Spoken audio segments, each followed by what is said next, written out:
everyone, and welcome to another exciting episode of Gorilla Whale, a Godzilla watch-along podcast. I am your kaiju consultant, Kevin Carpenter. And I'm not going to make any suicide jokes this episode, Kayla Knudsen. Oh boy, howdy, the clips that we cut for this, for TikTok and YouTube Shorts, we're gonna have to have a lot of censoring. What the fuck is this Today we are talking about the conclusion of the Godzilla anime movie trilogy, Godzilla, the Planet Eater. I'm gonna tell you that the title is the most exciting part of this movie, let me tell you. So, if you are just joining us now, first off, you should probably join us at the first episode when we talk about the original Godzilla. But you can also join us 2 episodes ago when we talk about the beginning of the Godzilla anime trilogy. So we're talking about Godzilla the Planet Eater, and then next we'll go into like the Monsterverse and all that good stuff. But we gotta finish up. We gotta finish our meal. Gotta empty our plate. Gotta talk about Godzilla the Planet Eater to see if all the cool ideas and setups that were placed in the previous movies pay off. Do they, Kayla? No. Yeah.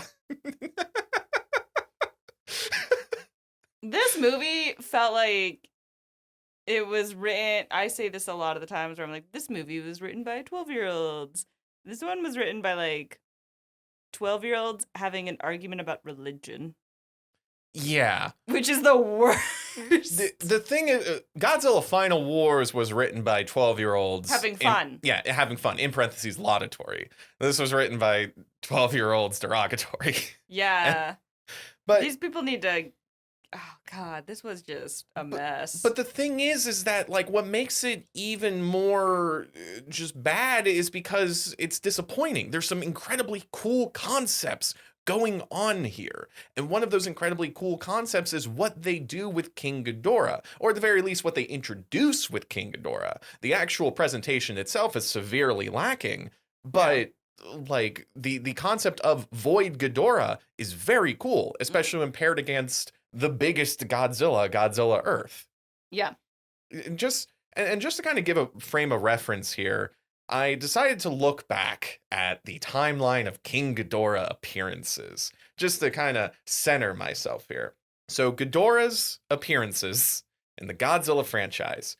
He appears in Ghidorah the Three-Headed Monster.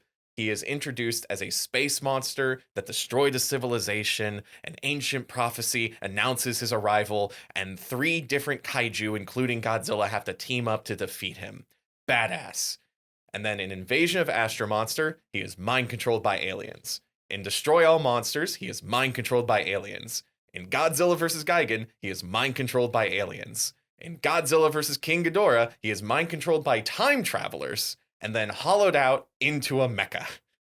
In GMK, he is the complete opposite character. Instead of a space monster wanting to destroy Japan, he's an Earth spirit that wants to protect Japan.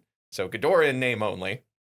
And then in Godzilla Final Wars, he is mind-controlled by aliens. So this appearance, Godzilla the Planet Eater 2018, is the first time in the Godzilla franchise since his introduction in 1964, where Ghidorah is an evil space monster with agency. Caveat. Covering my bases here real quick. There were 2 episodes of the Zone Fighter TV show back in the 60s and 70s featuring King Ghidorah as a space monster working with the villainous alien race, the Gorogas. He is more of a lackey to the Gorogas, so kind of a step down from his prophesized civilization-destroying space monster origins, but he is still a monster that isn't being mind-controlled. And we talk about one of the episodes of Zone Fighter where Godzilla appears in our bonus episodes, which you can access by going to our Ko-fi at ko-fi.com/Digital Kaiju Studios and sending some money our way to unlock our bonus episode playlist. We talk about Zone Fighter, King Kong, Mothra, Pacific Rim, and more. And now you can listen to the bonus episodes on Spotify. Oh yes, we have that functionality now. The bonus episode playlist is on Spotify if you access it through Ko-fi.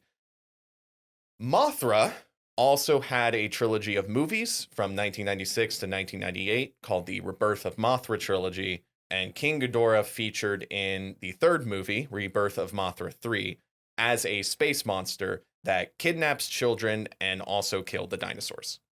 So covering all my bases there. Yeah. Is it because Godzilla fans can be pedantic? Listen, stop.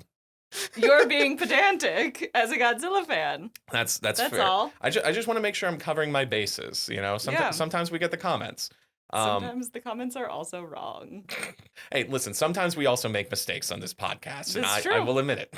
Anyway, so by the way, in Rebirth of Mothra 3, Mothra has to travel back in time to fight King Ghidorah in the Cretaceous period, and it's very funny.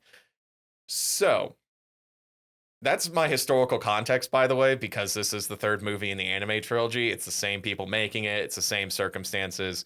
So on November 9th, 2018, Godzilla the Planet Eater is released in Japan. And on January 9th, 2019, the movie is released worldwide on Netflix. So we have 6-month periods between the first movie, the second movie, and the third movie. So before I get into the summary, Kayla, you have any initial thoughts on Godzilla the Planet Eater and King Ghidorah? It's bad. Well, we'll get into it. I mean,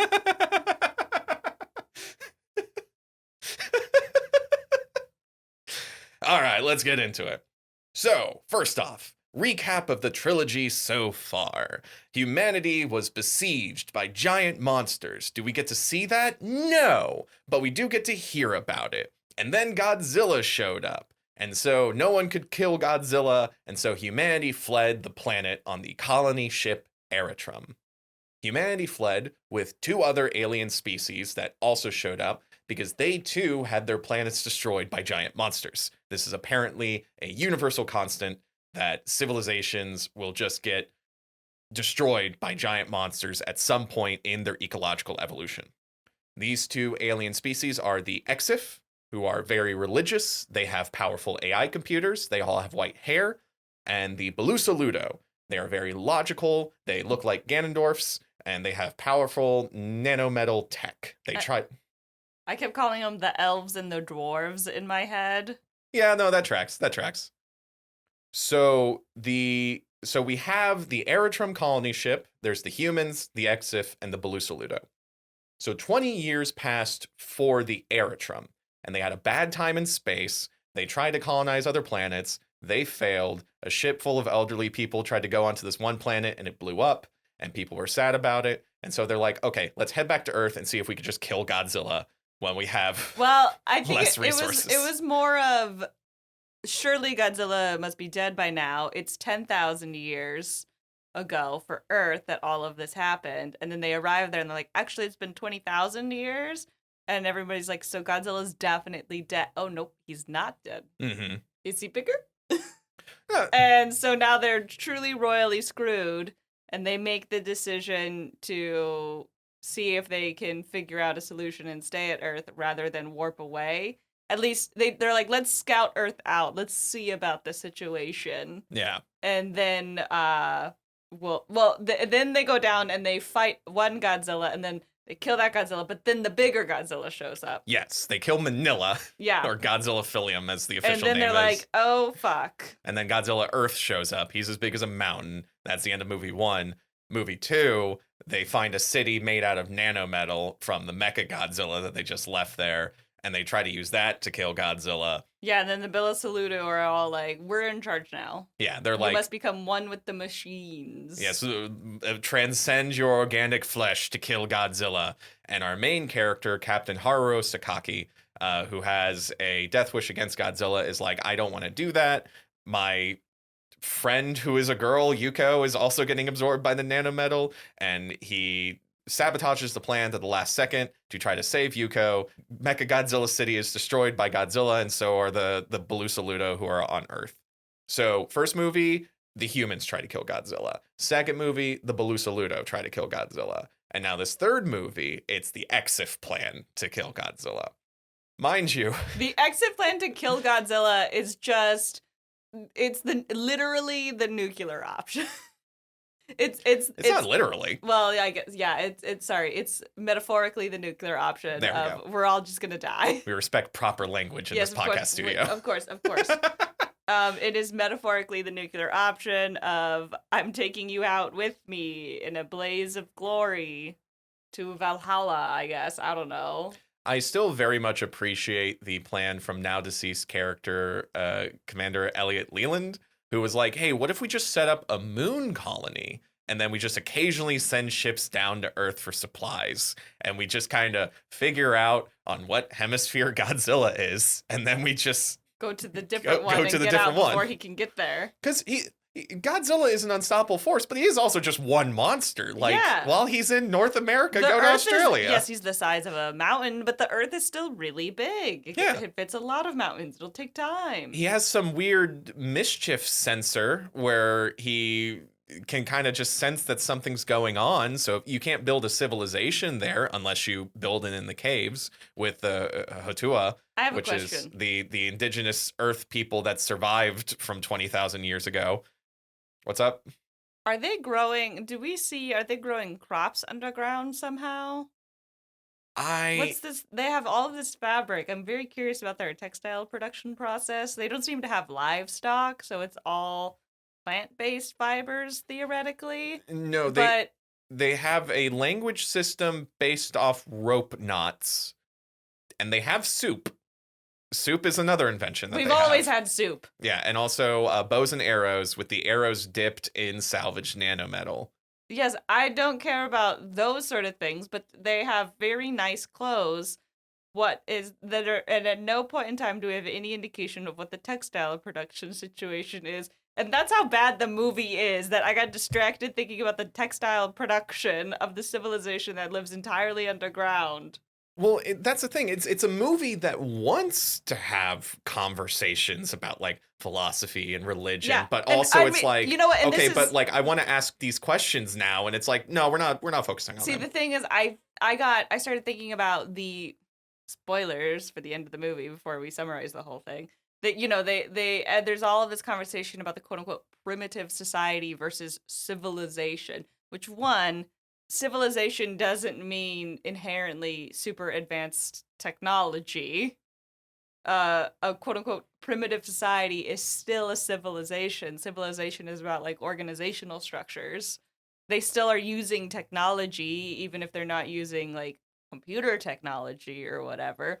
But when they're talking about this like primitive lifestyle, I'm like, okay, well, what do you mean truly? Like, what is their lifestyle? What's the day to day situation here? Why is this, you know, untenable for some of these people? How difficult is it? How labor intensive? Because I'll tell you, textile production for centuries has been thousands of years really was one of the most labor intensive parts of being a person. Like societies were in large part really it was a lot your job like a lot of people's job was just textile production. Like part of the reason the movie was so bad that I started thinking about textile production for the society, but also the movie was bringing up primitive versus they kept saying this primitive society versus civilization, which is a false dichotomy. Civilization is just organizational structures more than anything. Just because a society is quote unquote primitive does not mean that it's not civilization. So there's a lot of weird shit going on there with perspective.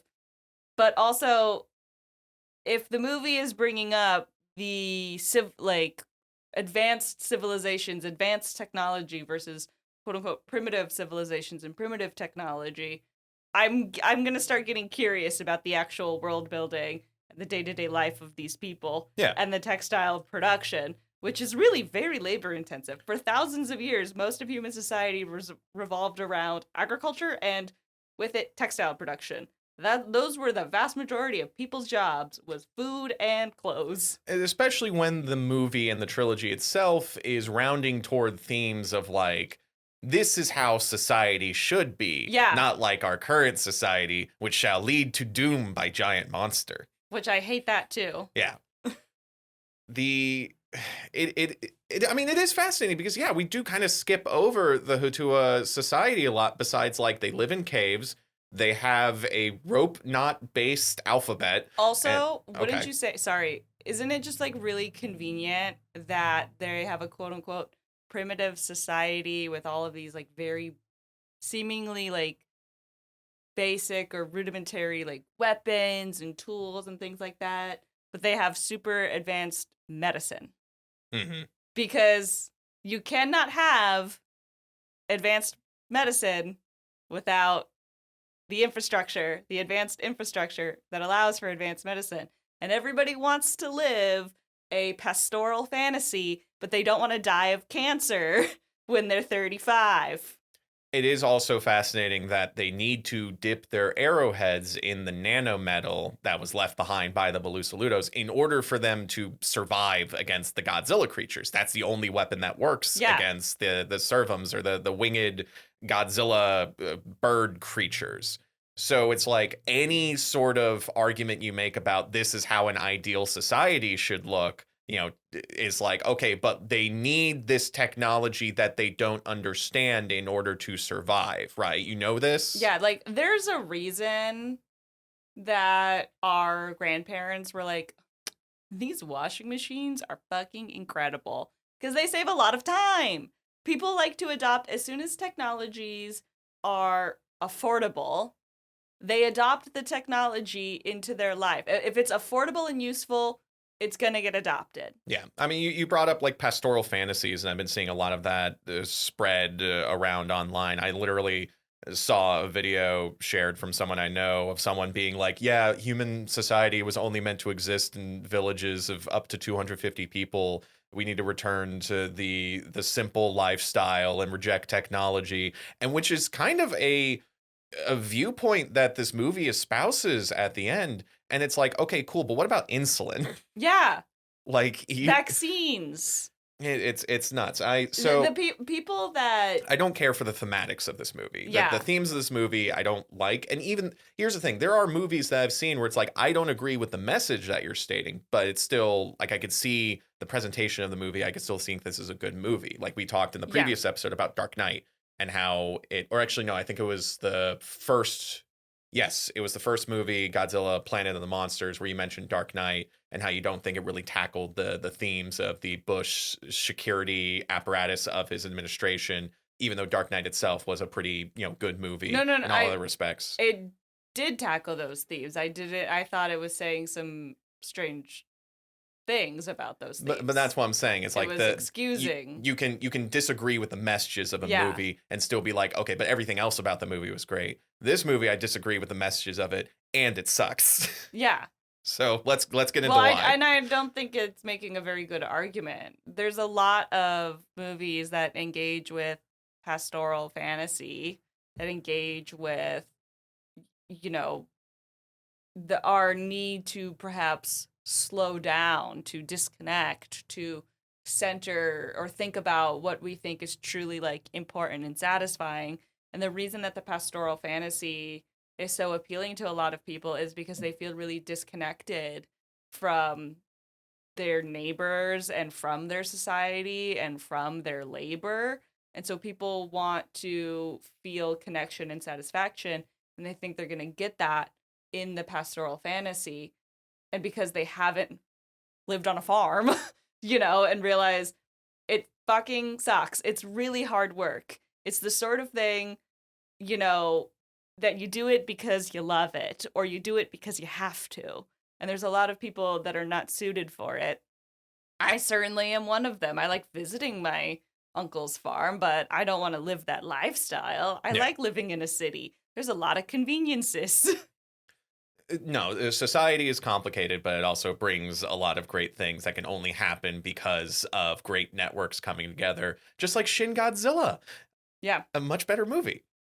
So, we're talking a lot about the ideas that this movie presents, but I do think we need to go into how this movie presents those ideas. Get into the summary. So, real quick, our cast of characters once more. We have Captain Haruo Sakaki, who is the one who has the vengeance quest against Godzilla.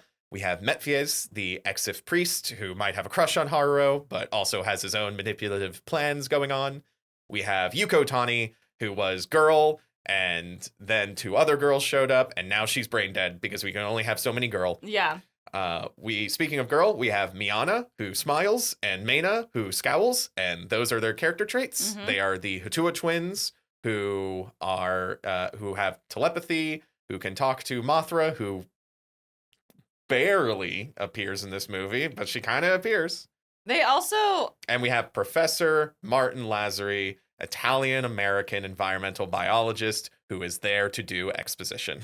they keep doing the like sexy baby thing with the twins too, and I hate it. I hate that they are trope. simultaneously infantilized and eroticized. Yeah, which it's is sexy baby. Yeah. The born, you know that trope, born sexy yesterday. Yeah. Yeah, They are it feels like that, even though technically they are probably a relatively normal age. Yeah. 'Cause technically, people are gonna get in the comment, born sexy yesterday, like they have to be young, quote unquote, in chronological time. Yeah, they don't explicitly say like I am 18 moons Yeah, old. we don't or know whatever. how old they we are. don't know how, but like they're diminutive women.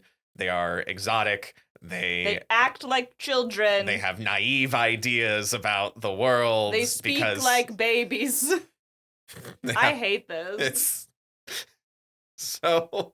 I think they're trying to do a like foreign language thing, like Yeah, no, it's like they can only speak a little bit of Japanese because of their telepathy. yeah, but the way that they're doing that is definitely more babyish than second language. And we'll get to the end of the movie where we go into their naivety as well. But that is a well-worn trope that we've also seen early in the Godzilla franchise of the exotic island woman who is both sexy and naive. Yeah, it's classic. So we start with a beginning monologue. Apparently, the Exif have been intervening in human history and believe humans desire heroes more than anything. It is how they sort of collect their ideals into movements and define their ages is by centering them on individual people and then pushing them forward to change the world. Very great man theory. So we then cut to pretty much immediately after the previous movie. Mechagodzilla City has been destroyed. Godzilla Earth is sleeping. Professor Martin wonders if the ecosystem was setting up humanity to create Godzilla, as if Godzilla is a natural force. And because this has happened on at least 2 other planets, he's got precedent. I just hate that concept. So Godzilla is preordained. Yeah, Godzilla is a destined force. So the council on the Aerodrome, we cut over to the ship, and they're listening to the last broadcast during the battle. Mind you, this is a single shot of the camera slowly coming toward the table as they play the dialogue from the end of the previous movie of the Belusaludo yelling at Haruo, trying to complete the mission. Goes on for way too long. And then as it cuts out, we have the Belusaludo member on the council that's like, Haruo is a traitor. We could have won this. And then the humans are like, no, we think Haruo did the right thing. Getting absorbed by nanometal would be bad. And then the EXIF representative, whose name I had to look up, Enderf. Sure. He just leaves the room. Like the humans and the Belusaludo are fighting, and then he just walks away. I wish I could leave the room too, Enderf. But I'm trapped in here. So back on Earth, the rest of the group have retreated to the Hutua cave. By the way, this trilogy kind of feels small because it feels like everything going on this planet of monsters is happening in the same like 5 square mile radius. Like everything is next to each other. Yeah. Anyway, it's very contained for a giant monster movie. Yeah, it's just a little weird. What else is weird is that Yuko is now brain dead. The nanometal is keeping her alive, but otherwise she has no presence in this movie. She is unconscious on a stone slab.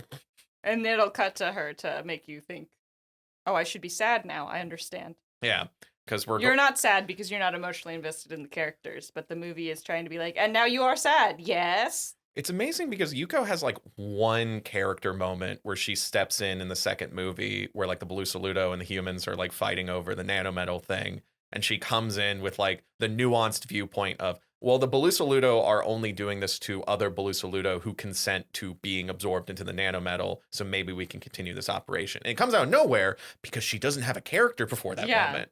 And then as soon as they give her a character trait, they immediately make her brain dead. Well, they have to get her out of the way so that he could have sexual tension with the baby twins. Oh, God. So Metfies and one of the humans, Adam, come in, and Adam, he's fully in the He's drinking the Metfie's religion. Kool-Aid. He's drinking the Kool-Aid. I was going to make that metaphor later. But yeah, so he's drinking the Kool-Aid. He's fully with Metfie's religion. He's like, hey, I think Yuko is brain dead now as punishment for her sins. And Haruo, who is immune to the nanometal in the previous movie, that's a sign of grace. That's God protecting Haruo. If you take a shot for how often, I mean, this movie really put the God in Godzilla. If you take a shot for every time they say Godzilla, if you take a sip, you'll be drunk by the end of the movie. I mean, it's a Godzilla movie. I want them to say Godzilla a whole lot. No, not Godzilla, God. Oh, God. Yeah. They just... Well, this is the religion movie. Because, see, the previous movie was the Balusaludo and how science can be bad if taken too far. And now this movie is about how religion can be bad if taken too far. It'll end on religion good, but otherwise... It's such a clunky movie. It's so clunky. Continue. So speaking of religion, Metfies pretty much has all the surviving humans on Earth in his cult now. Enderf has a bunch of humans on the Eritrum in the cult, and they're recruiting them. They're having these simultaneous like speeches about what to do next. You know, everyone keep your hope alive kind of thing. So Professor Martin pulls Haruo aside, and he's like, hey, there's some cult stuff going on. I'm kind of concerned, but also I'm not going to speak up because there's now like 50 members of humanity on this planet and 48 of them are in the cult. So I guess I'm part of a cult now. That said, hey, Haruo, just want to let you know, some of the people were immune to the nanometal, and it was all the people that were medically treated by the Hatua. So I don't think it's the grace of God that allowed you to be immune to it. And then Haruo confronts Metfies, and Metfies is like, oh yeah, I know. Yeah. Yeah.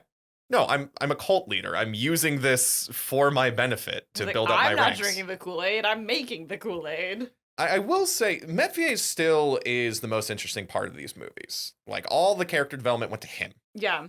And he does have a cool conversation.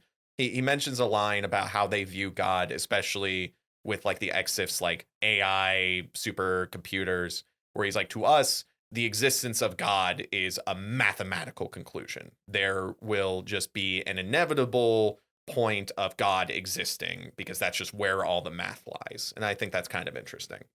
Granted, we later learned that the God he's talking about is the giant space dragon, but, you know, once again, there's something cool that could happen in these movies, but we're not going to touch it. So back on the Eritrum, the Balusaludo take over the power core and demand Haruo be executed for his crimes. Otherwise, the Eritrum has no power, just the backup engines, 48 hours until the Eritrum loses all power. They're doing the same thing Haruo did where they take the station hostage or the ship hostage. Yeah. And so, but in a different way, instead of taking over a shuttle and being like, we're going to blow this up, they're like, no, we just took over the power core. I mean, to be fair, blowing up a shuttle on a small space station would probably cause a lot of problems for the rest of the space station. Yeah. So Martin suggests that Haruo get away and lay low. You know, it's like, hey, listen, there's a real bad situation going on. You just kind of need to disappear for a little bit, bud. Which is, I don't really understand why he needs to disappear. They're calling for him to be brought back to the Eritrum to be executed for his crimes. Who's going to bring him back? The Balusaludo on Earth are all dead. Everybody else is in Mr. Mistopheles' cult, where Haruo is Jesus.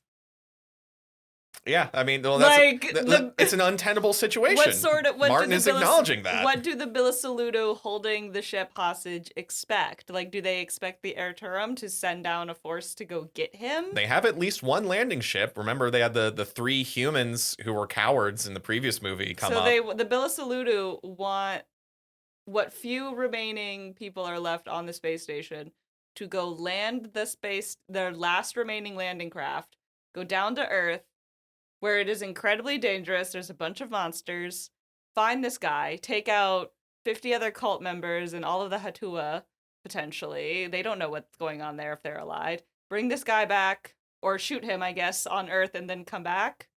Pretty much. That's stupid. Yep. These guys are supposed to be logical. They should just be like, we're leaving. Well, they're really stressed right now. Their whole thing is that emotions are stupid. We're logically superior. But their Mechagodzilla didn't work again. And they also didn't even get to see Mechagodzilla. God, It was just a city. They can't even do the Bilisaludu or logical thing. God, I hate this movie. Continue. So Miana, one of the twins, brings Haruo to a lone hut, and they have a philosophical talk about winning and losing. And of course, Haruo is like, I need to kill Godzilla or else I lose. And Miana is like, no, winning is living and procreating and having babies, while losing is dying. She's looking at it from a very, really evolutionary standpoint. The big picture situation, which I can respect. Shinzo Abe's face just appears in the clouds. So then Miana tries to have sex. Miana tries to have sex with Haruo.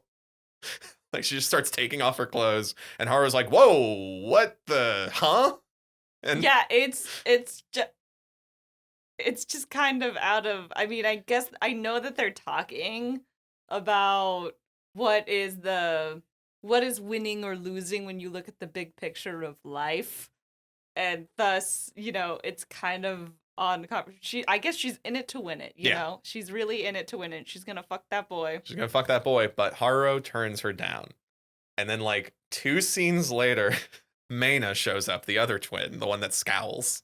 And she expresses fear about Godzilla Earth. And apparently that's enough for Haruo to be like, actually, let's have sex. Yeah, Godzilla turns him on, canonically. Once again, it's the grandfather, adopted grandfather. It's 10,000 years, no, it's 200,000 years, 20,000 years, or whatever. It's, like, needlessly complicated. Haruo has this realization that it's not Miana that tended his wounds, but Meina, the other twin who tended his wounds. And it's like, that doesn't matter because they're not different characters. No, one is just slightly standoffish, and the other one is, I mean, not that standoffish because she's gonna fuck him. Yeah. But, and then the other one is more friendly, and it's supposed to be, I think it's supposed to be some sort of, like, plot twist of, like, oh, the one that doesn't like him is the one that took care of his wounds and wants to fuck him.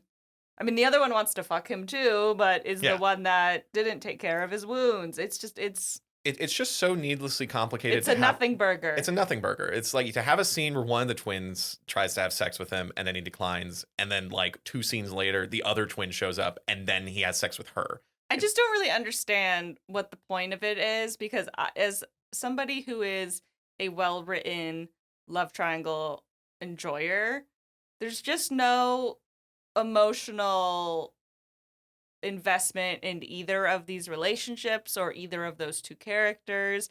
Neither one, it's not like one is representing, like, one philosophy and another is representing another, because that's a common thing in love triangles, is that one character represents one lifestyle and philosophy, and then the alternative love interest represents a different lifestyle and philosophy. And it's not just about, like, who's hotter, it's which lifestyle and philosophy is more attractive to you in the long term. Like, it's all character progression, really. But there's just kind of no point to this other.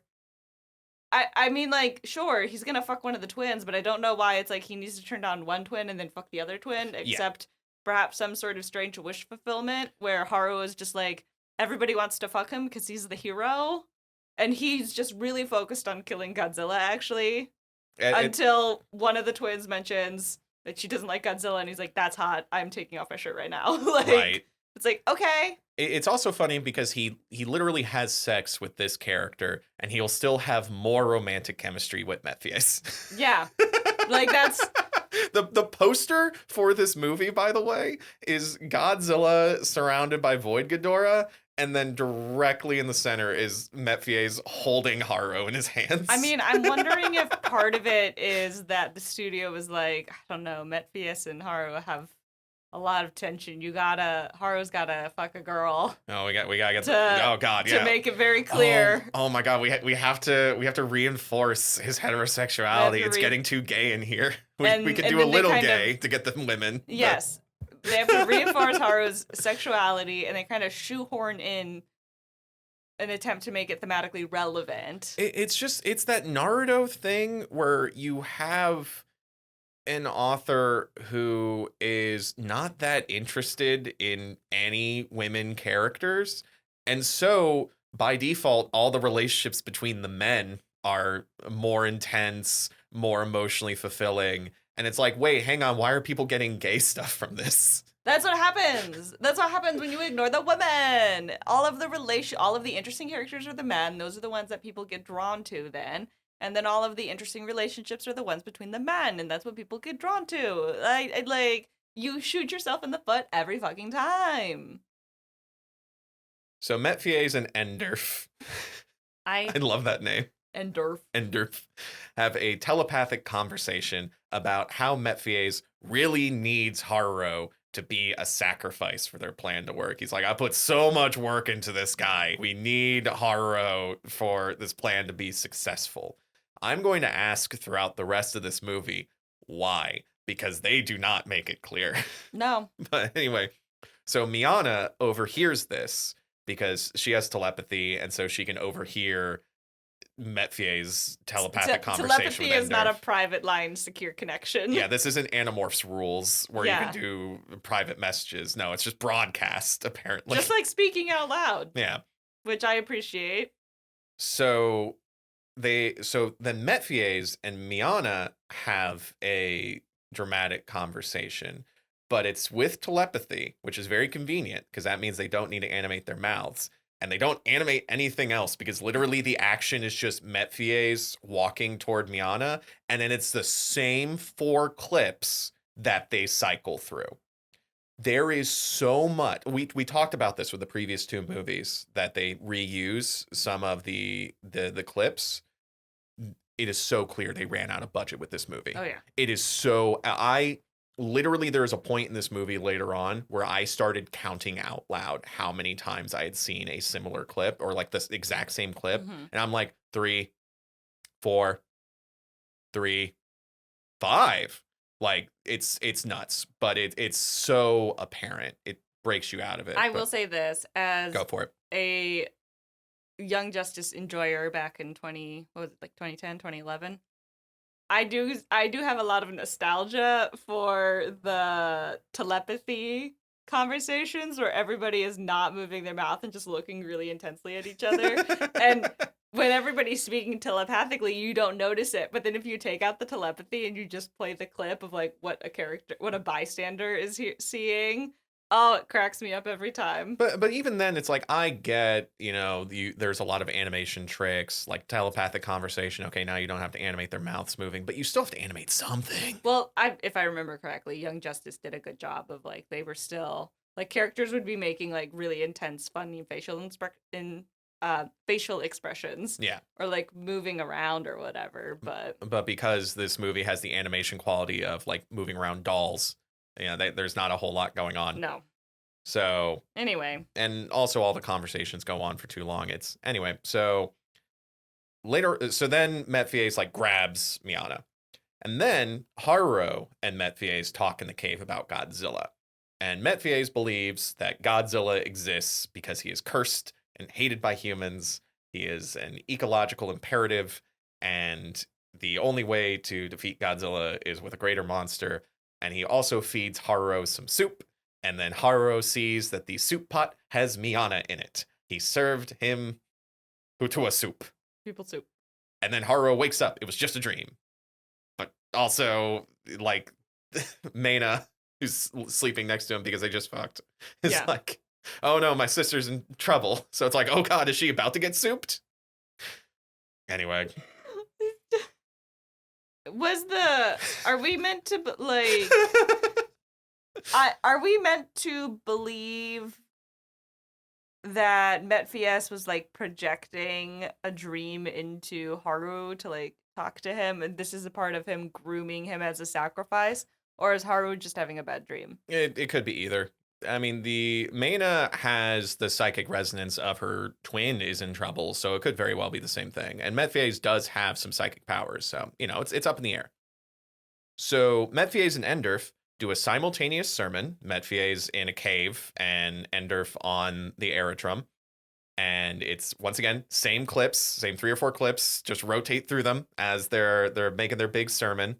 Godzilla can't be defeated by humans, so it's time to summon God. And then we do get a really cool effect in the cave of the shadows of Ghidorah's necks snaking along the ground and biting at the shadows of all the humans within the cave. And then they immediately get chomped and die, and we see just all of them just like drop dead from the shadows eating them. If your shadow dies, you die in the real world. Exactly. It's a very cool effect, followed by a giant black hole appearing right above Earth. And then a long Ghidorah neck emerges and wraps around the Aerodrome. So this Ghidorah is very spiky, has multiple eyes, glows gold. Very snaky. Yeah, very snaky, very like Japanese traditional dragon where it's like very long. Like we never see its body. We only see its incredibly long neck and head. I thought it was a cool design. I like the Very cool shadow design. thing. I thought it was a cool design. They put money into this animation. That's why they didn't have it for anything else. The black hole looked cool. Like this was a cool idea. This was sinister. I liked it. King Ghidorah as Eldritch Monster is an incredibly cool idea. Yes. And what happens here as it snakes its head around the Aerodrome and all of this different stuff in the Aerodrome starts blowing up, there's an incredibly cool moment with like the council in the main deck. And there's this one woman who's like calling out like all the things that are blowing up, and she has more development from this exposition than Yuko. Yeah. But literally there's a point near the end where she's like, oh my God, the sensors aren't depicting any life signs on this ship. This creature is distorting space-time around us. We're already dead. Yeah. That was cool. And then the ship blows up. It's fascinating stuff. It's horrifying. It is Ghidorah as Eldritch creature. This is the high point of this movie. Yep. High point of the trilogy in many ways. Yeah. All downhill from here. So Godzilla wakes back up. 3 black holes appear in the sky, and then 3 long Ghidorah necks descend on Godzilla. Ghidorah bites Godzilla, but the rest of Ghidorah can't be touched because of quantum shenanigans. And Ghidorah starts absorbing Godzilla's energy and begins lifting him into the air. So what I just stated, that could be a scene that's maybe like 2 minutes. This is like 25 minutes. And it is presented with Martin and a bunch of nameless humans and Hutua, who, because of their masks, are literally rendered faceless. Yep. Love that. Martin is explaining all this as is going on. There is no actual action from Ghidorah and Godzilla. It's just, he's just biting him. It's not even biting him. He just latches on. Yeah. And then at a certain point, he starts lifting Godzilla up, and it's like you take the model and then you just increase the Y value. Yeah. And it's very slow. And we keep cutting back to Martin, and it's the exact same shots. And we cut back to Godzilla and Ghidorah, and it's the exact same shots. And we cut back to Martin, it's the exact same shots. And we cut back to Ghidorah and Godzilla. They're not moving. It's the exact same shots. I got so mad during this bit because I could just feel the active waste of time. Yeah. It kills me because what makes animation so beautiful to me as a medium and an art form is that great animation is constantly in motion. You know, you watch Spider-Verse and there's always something going on. Like Spider-Verse and K-pop Demon Hunters are so dynamic. They're always moving, because if you're not moving, it starts to look weird in animation. People clock it. You know, Miyazaki, like, their hair will move, and it's not necessarily always because animation is heightened. Sometimes the movement it defies physics or whatever, you know. But it looks good, and it'll feel interesting, if not necessarily natural. And that's why it's like you want to eat all of the Miyazaki food because of the way it moves. It feels viscous and tangible, and great animation is tangible and dynamic, and this movie isn't doing any of that. No, animation is the art of purposeful movement. Yeah. Literally everything needs to be thought out. How water falls out of a cup, how someone throws a punch, how people walk down a street. Every bit of movement needs to be thought out for animation. And so when you're watching an animated movie and nothing is moving, nothing is happening, and you're seeing that same nothing over and over and over again, what are we doing It's here? bad. And the answer is finishing up a movie that ran out of budget. Yep. So Haruo returns. He finds Metfies on top of a mountain. All the animation budget goes to Metfie's hair moving in the wind. Mhm. And after all of the nothing movement, his hair moving. The way this movie is animated too, like it's styled, everyone's hair looks like helmets. Like they look very plastic. Yeah. And so his moving organically in the wind is like, it takes you out of it too because there's too much movement now. But the Bishonen has to look hot. Yeah, exactly. So Miyana, the Hutua twin, she's tied up but alive. And also Metfies replaced his right eye with a glowing stone with golden runes, with the Exif rune on it. Mhm. And basically, this is the quantum mechanics thing. As long as he observes Ghidorah with his ritual eye, Ghidorah can be sort of halfway in our reality. Once again, a very cool concept that would have been great in a better movie. Yeah. So then Metfies puts Haruo in a trance while holding him tenderly. He's in his arms on top of the mountain. It's okay though because we know Haru is heterosexual because he came in a woman. Yep. And then Haruo's floating through a green digital void, and he's having deep conversations with Metfies about, philosophy, and we cut through the same 3 or 4 clips. And then we also see he has visions of Leland and Yuko, and they're like, we died for the mission of killing Godzilla. Why would you quit now? Kind of thing. Like this whole dream sequence is to get Haruo to go along with the Ghidorah plan, which at this point I'm still actively asking, what does Haruo need to do? Yeah. Because summoning Void Ghidorah took 24 guys. Yeah. They literally just a dozen on Earth, a dozen on the ship. They all just prayed for Ghidorah and he was able to break through space-time or whatever and attack Godzilla. I guess I'm not sure why Ghidorah is attacking Godzilla. Really? Well, because Ghidorah wants to eat the planet. He's the planet eater. Ghidorah is the greater force of destruction, you see. And so that's the only way to kill Godzilla is to destroy everything. Because that's the thing. The Exif have worshipped their planet destroyer and are now helping him along with destroying the planet because the universe will naturally go toward destruction. So why not help it along? Nihilism. Yeah, it is a very nihilistic movie. Yeah. Okay, yes. So Ghidorah has to attack Godzilla in order to eat the whole planet. Like, okay, so spoilers. Later on, Haruo will dig the eye out, and instead of Void Ghidorah disappearing, Void Ghidorah turns solid, and that's what allows Godzilla to beat his ass. Yeah. But right now, Ghidorah's in the perfect state where he can be solid where he wants, and everywhere else is, only there through, like, seeing it with eyes. So, once again, what is Haruo here for? No. He's not here for anything. Because Metfies keeps saying, like, we need a willing sacrifice, a hero and all that. But it's like you already got the remaining humans to join your cult, and now they're all dead. If you needed Haruo to sacrifice in order to bring Ghidorah fully here, that seems to be the lost state, because that's what happens. And Metfies is the one with the glowing ruined eye. Yeah. Allowing Ghidorah to be here. Once again, why would the Bilisaludu hold a ship hostage when playing that out would be a losing game, probably?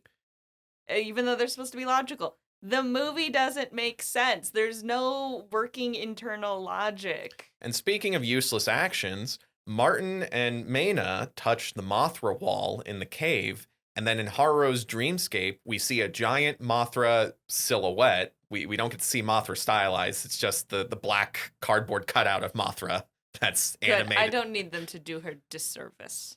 And then she comes to free Haruo by, they increase the X value and move her across the screen. But that doesn't work. He's still in the dreamscape. And so then Metfies is like, oh, I guess you're still here. Well, let me just reveal to you that I purposefully bombed the shuttle full of elderly people at the beginning of the movie. And then Haruo breaks out of the dreamscape and then shatters Metfies' eye.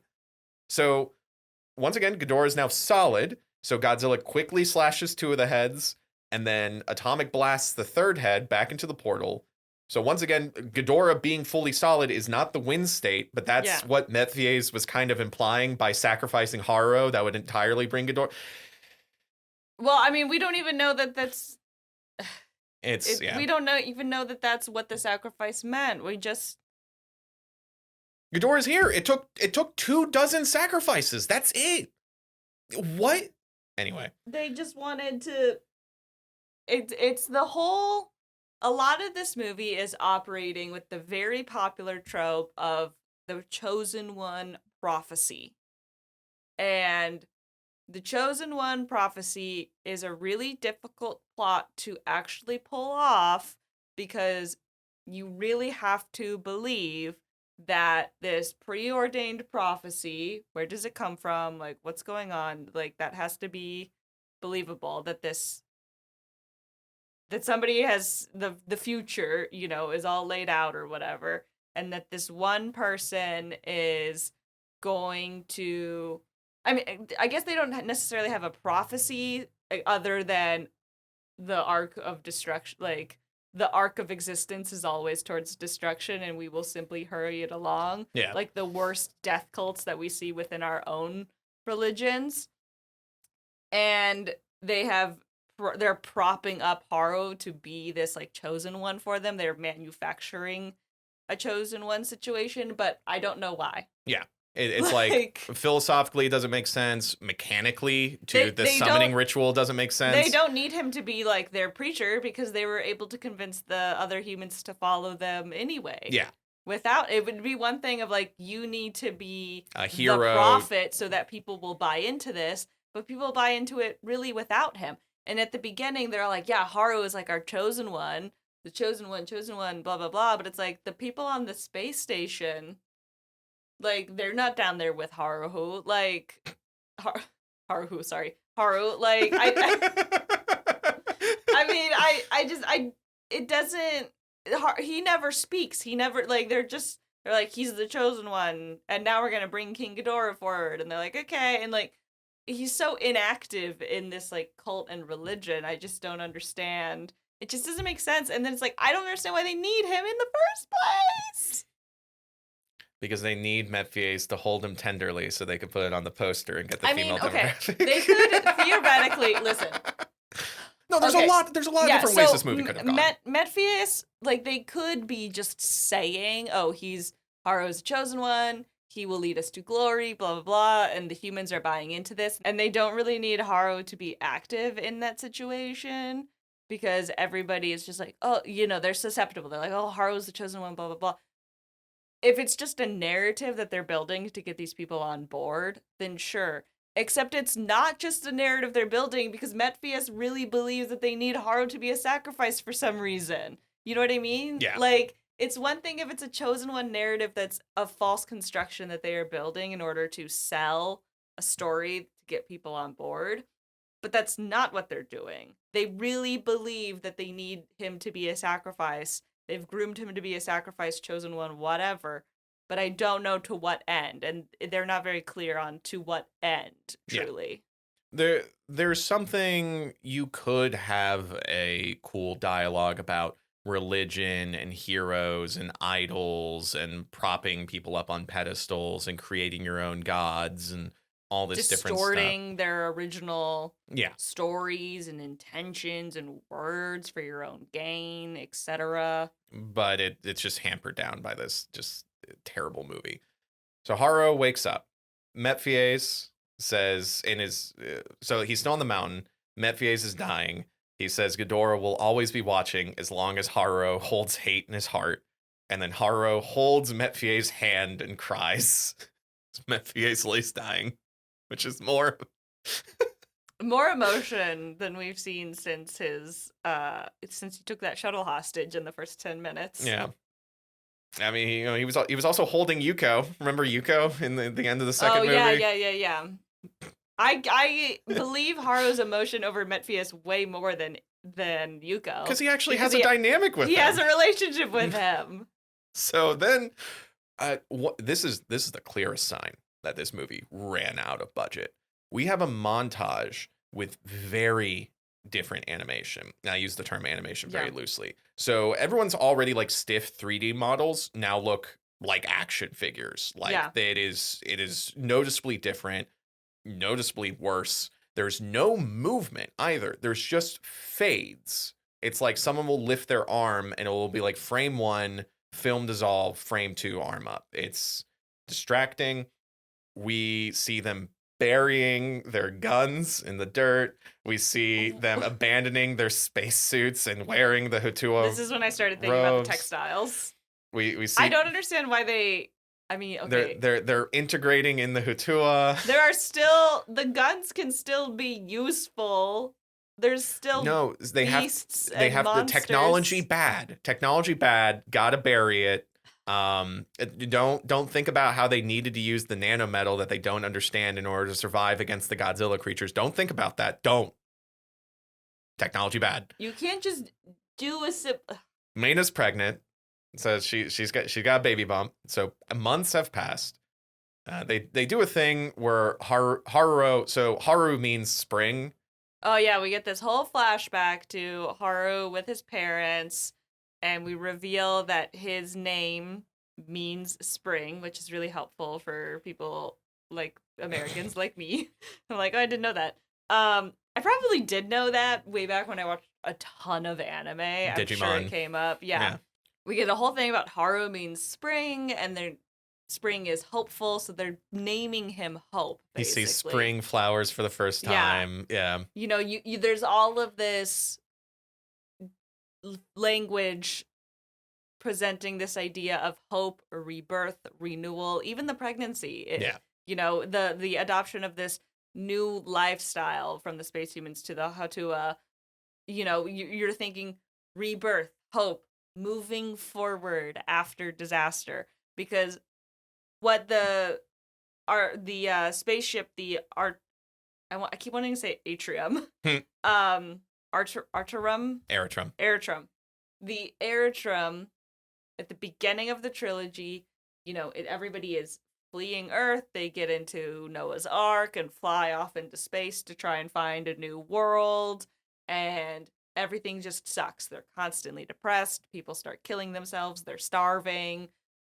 It's just a prolonged, I mean, Haru says this, it's like a prolonged death. This is no life, you know. Mm-hmm. And so now we're getting a bookend of them marching into this new life and this new society on Earth and adapting to the fact that they will have to live in the shadow of Godzilla and what that means, and redefining success basically, and finally really moving forward, because they weren't truly moving forward on that spaceship.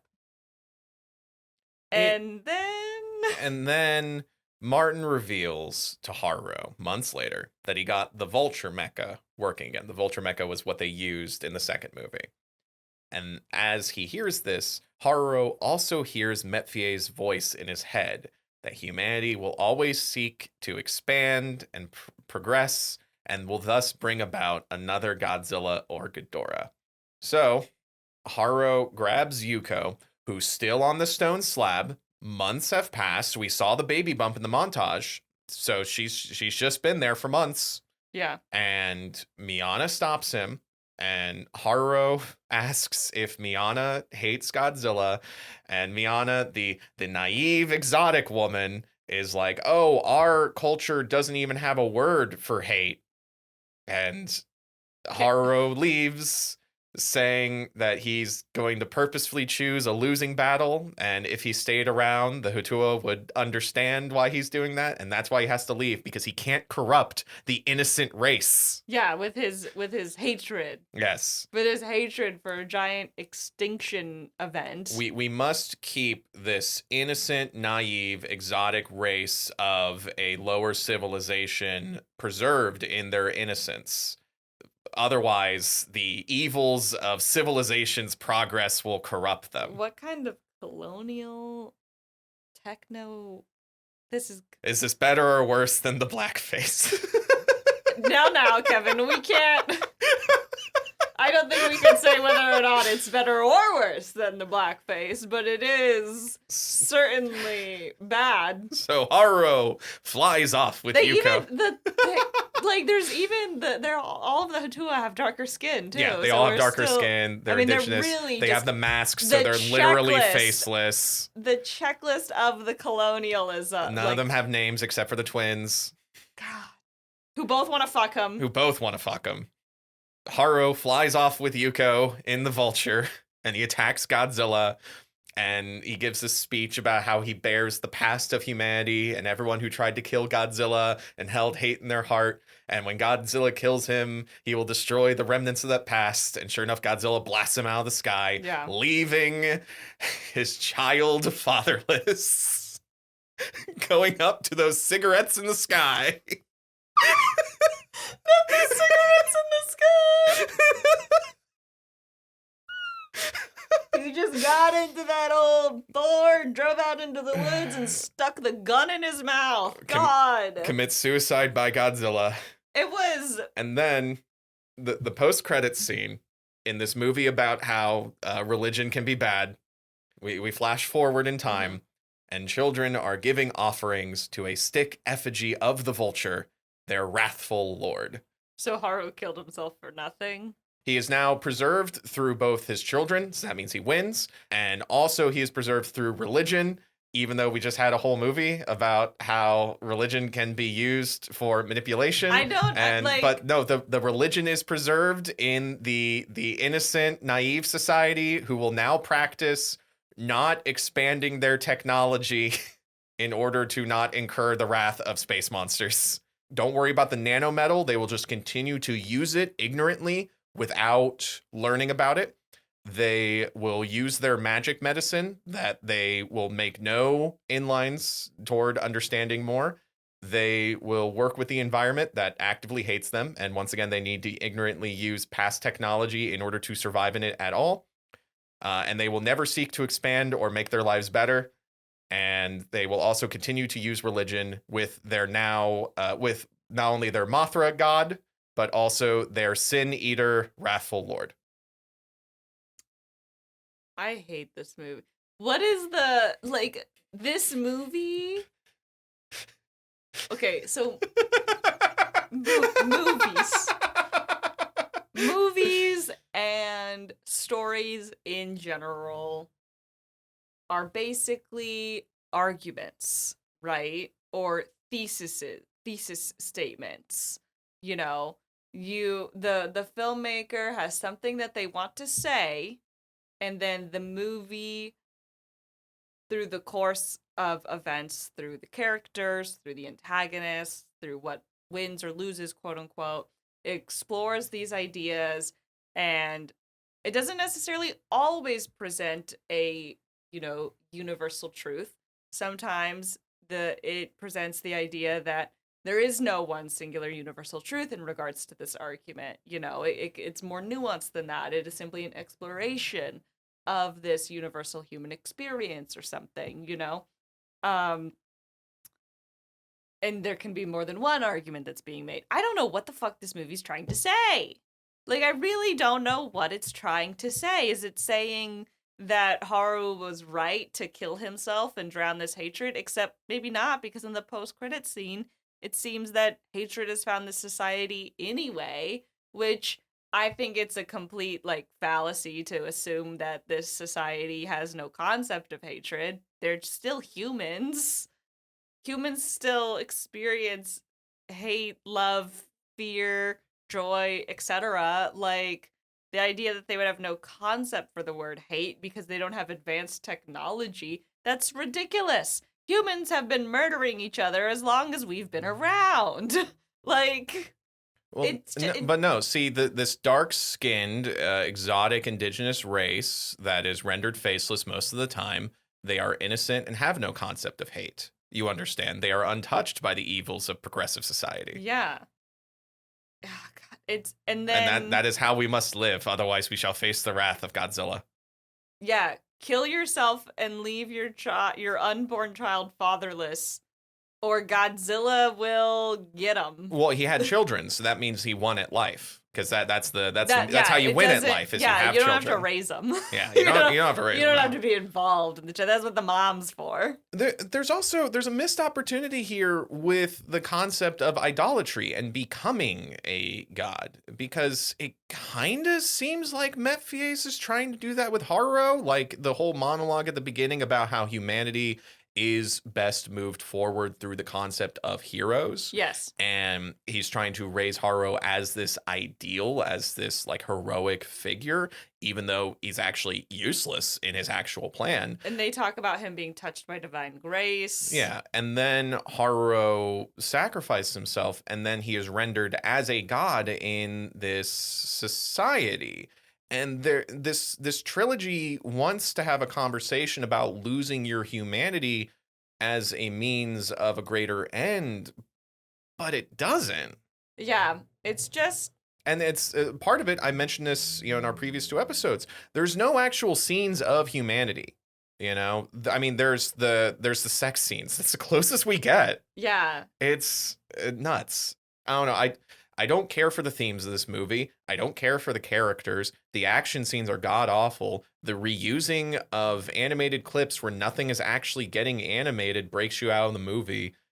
There's a lot of yeah. things with regards to the low budget animation and whatnot. If the story was good, we'd excuse it. Yeah. But the story isn't good. So it's just another example of it seems like you've wasted time and money trying to do something that you didn't have the budget to do when you should have been using that effort into making the story better. Yeah. It's just it's not good. It's not good. It sucks. It's really bad in ways that are we've watched a lot of bad Godzilla movies, and I didn't realize that we could sink to such lows still. Yep. There's something that it makes me think. So Avatar 3 recently came out, at least by the time we're recording. I say recently, but I think It's it still came out. technical. By the time this comes out, it'll still be fairly recent. So this doesn't really come up in the movies themselves, but the Na'vi world building has in like a lot of the spin-off stuff, and it's mentioned in the 3rd Avatar movie, though they don't say the 3 laws of Awa out loud. That you can find it on the Avatar fandom wiki. You shall not set stone upon stone, neither shall you use the turning wheel, nor use the metals of the ground. It's this concept of technological progress is inherently corrupting. And once again, what's the insulin solution? That's the thing that kills me every time that we talk about technology is bad. And I'm like, listen, I'm over here really concerned about the unregulated, just wild use of AI and the way that we are unwilling to put guardrails on it, apparently, and the massive breaches of privacy, the environmental issues. I'm not saying the cat's out of the fucking bag. AI is here, and the language learning models are things that exist now. And yes, they're telling teenagers to kill themselves over the internet. That's not good. We don't have systems in place to tackle any of that.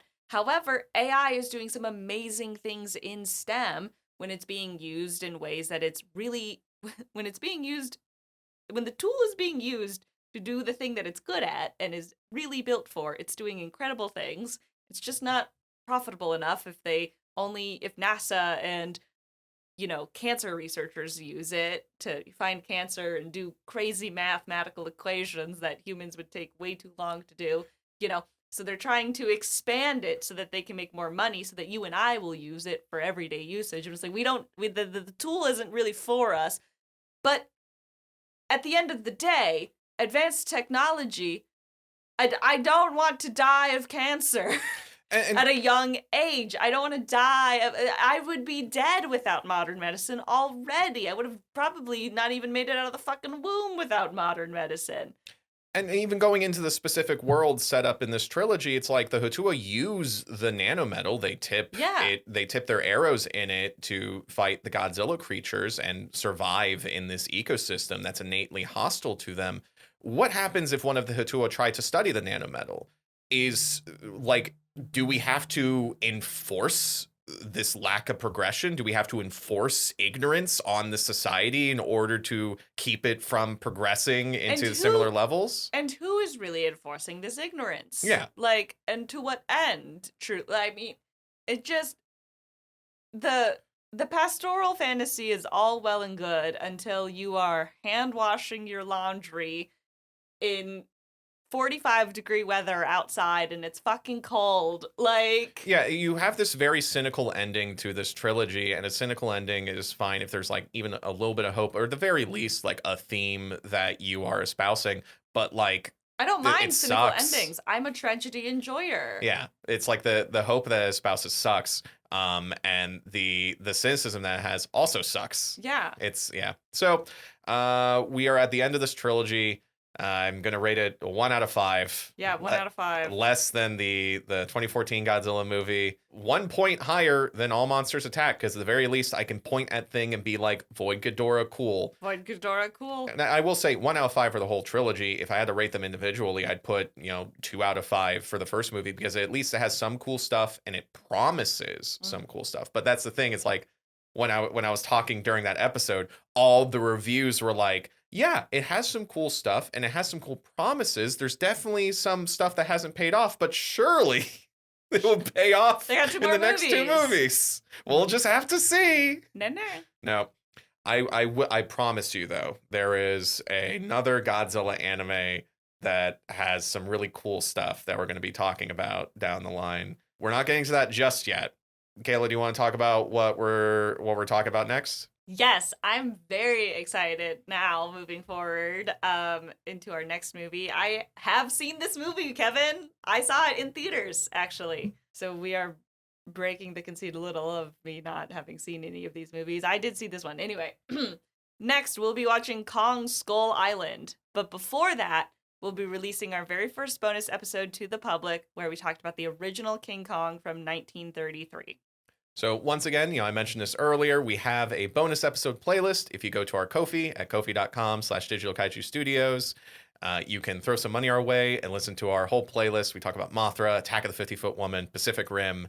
You can go to that URL. You can find it in the show description. We welcome every bit of support, but we are releasing our first episode on King Kong to the public on our next release day.